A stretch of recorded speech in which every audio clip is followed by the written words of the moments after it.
তিন শ্রেণীর মানুষের সঙ্গে আল্লাহ পাক রব্বুল আলামিন কিয়ামতের দিন কথা বলবে না, তাদের চেহারার দিকে তাকাবে না, তাদেরকে পবিত্রও করবে না, তাদেরকে আল্লাহ পাক রব্বুল আলামিন জাহান্নামের আগুনের মধ্যে জ্বালাবে।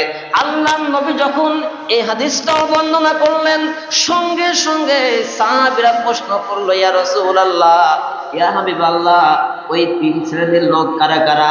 আল্লাহর নবীজি বললেন, প্রথম নাম্বার, যে মানুষগুলো টাকনু গিরার নিচেই কাপড় পরে। এখন ফুল প্যান্ট পরা, পায়জামা পরা, লুঙ্গি পরা, টাকনু গিরার নিচে কাপড় পরা লোক আছে না নাই? মা আসফালা মিনাল কাবাইনি মিনাল ইজহারি ফিন নার, যে লোকটা টাকনু গিরার নিচে কাপড় পরে ওই পা জাহান্নামে যাবে। তাহলে এক নাম্বার, যেই ব্যক্তি টাকনু গিরার নিচে কাপড় পরবে ওই লোকের সঙ্গে আল্লাহ পাক রব্বুল আলামিন কিয়ামতের দিন কথা বলবে না, তার দিকে তাকাবে না, তাকে পরিশুদ্ধও করবে না, তাকে জাহান্নামের আগুনে জ্বালাবে।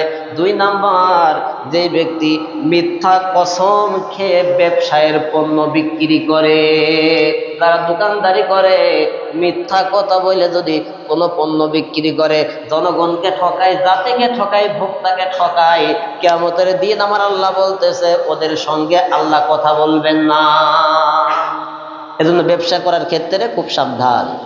তিন নাম্বার, যেই ব্যক্তি কোনো মানুষকে উপকার করে খোঁটা দেয়, দান সাদকা করার পরে খোঁটা দেয়, জনগণের সামনে এসে অহংকার করে প্রকাশ করে, জাতির কাছে প্রচার করে বেড়ায়, এরকম লোক আছে না নাই?